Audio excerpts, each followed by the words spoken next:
एक भयानक गर्म रेतीला रण प्रदेश और उसमें दर्द से तड़पता एक पंछी। तेज गर्मी के कारण इस पंछी के पर जल चुके थे। ना वह उड़ पा रहा था, ना अपने लिए शिकार कर पा रहा था।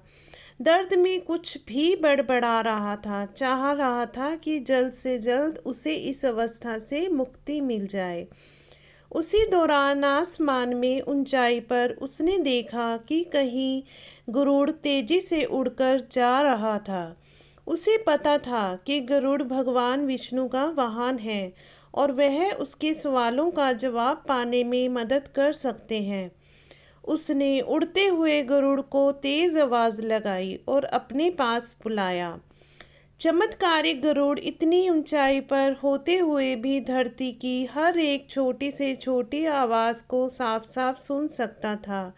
इस दर्द में कराह रहे पंछी की आवाज भी उसने सुन ली थी। गरुड़ उस पंछी के पास गया और पूछा कि उसने उसे क्यों पुकारा। पंछी ने पहले से पूछा कि वह कहाँ जा रहे हैं। गरुड़ ने बताया कि वह स्वर्गलोक में जा रहा है। किसी काम के लिए धरती पर आया था, वह पूरा करके वापस लौट रहा है। पंछी ने अपनी दर्दनाक परिस्थिति बयां करते हुए कहा, मैं गलती से दिशा भूल होने की वजह से इस गर्म रेतीले प्रदेश में आ पहुंचा और मेरी यह हालत हो चुकी है।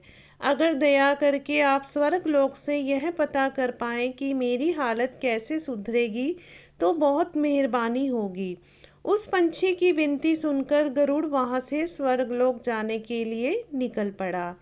गरुड़ स्वर्गलोक जैसे ही पहुंचा तो स्वर्गलोक के दरवाजे पर उसने देवदूतों को खड़ा पाया। देवदूतों को देखकर गरुड़ को उस पंछी के सवाल याद आए।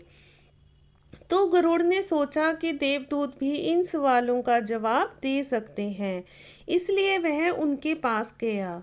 गरुड़ ने देवदूतों को हाथ जोड़कर उस घायल पंछी के बारे में बताया और पूछा कि उसकी मुक्ति कब हो पाएगी।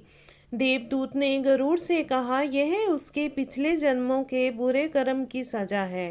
वह बड़ा ही क्रूर व्यक्ति था और उसने कई पाप किए थे और उन्हीं पापों की सजा वह इस जन्म में पा रहा है और यह सजा तकरीबन 7 साल लंबी है।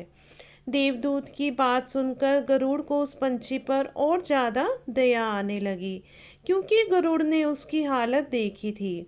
तो गरुड़ ने देवदूत से कहा कि भगवान कोई तो रास्ता होगा कि उसको थोड़ी राहत मिल सके। गरुड़ के विनती करने पर देवदूत ने उसे कहा कि हाँ, एक मंत्र है जिसको बार बार दोहराने से उसकी हालत में सुधार हो जाएगा। वह मंत्र है, भगवान तेरा शुक्र है, भगवान तेरा शुक्र है। वह बहुत अद्भुत मंत्र है जिससे बड़ी से बड़ी सजा, बड़े से बड़ा दर्द भी कम हो जाता है या कभी कभी खत्म भी हो जाता है। गरुड़ इस मंत्र को लेकर उसी पंछी के पास लौटा और उसे देवदूत से हुई सारी बातें बताई और वह मंत्र भी दिया और वहां से चला गया।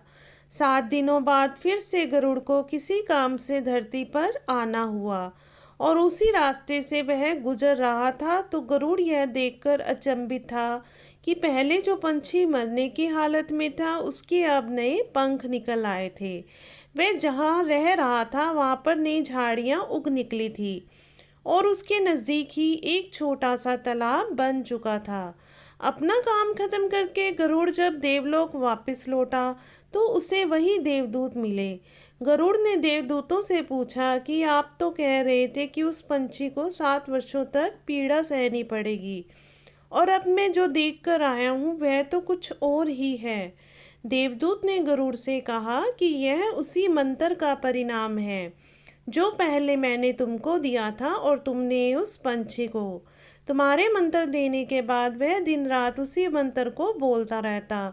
जब उसे तकलीफ होती तब भी वह मंत्र बोलता, जब उड़ने की कोशिश करता और गिर जाता तब भी वही मंत्र बोलता, जब उसे भूख लगती तब भी वह यही मंत्र बोलता। और तुम तो जानते हो कि भगवान कितने दयालु हैं, वह अपने किसी भी भक्त को तकलीफ में नहीं देख सकते। बस उन्होंने अपने इस नए भक्त की 7 सालों की सज़ा 7 दिन की कर दी। दोस्तों, आपको क्या लगता है, क्या हम भगवान को धन्यवाद देते हैं? नहीं, हम उन्हें हर उस चीज़ के लिए कोसते हैं जो हमें नहीं मिलती। लेकिन उसने जो हमें अनगिनत मूल्यवान चीज़ें दी हैं, उसके लिए हम कभी भी उसका शुक्रिया अदा नहीं करते। जीवन में पॉजिटिव रहना सीखो। अगर तुम्हें सिर में दर्द हो रहा है, तो भगवान का शुक्रिया करो कि कम से कम तुम्हें बुखार तो नहीं आया।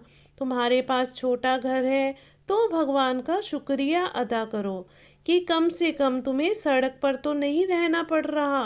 तुम्हें साधारण खाना मिलता है, तो भी भगवान का शुक्रिया अदा करो कि कम से कम तुम्हें 2 वक्त भर पेट खाना तो मिल रहा है। दोस्तों, मेरा विश्वास करो, ये छोटा सा बदलाव आपका जीवन बदल देगा। अगर आपको हमारी ये प्रेरणादायक कहानी अच्छी लगी हो, तो कहानी को लाइक कर दीजिएगा, शेयर कीजिएगा और चैनल पर नए हैं तो चैनल को सब्सक्राइब जरूर कीजिएगा।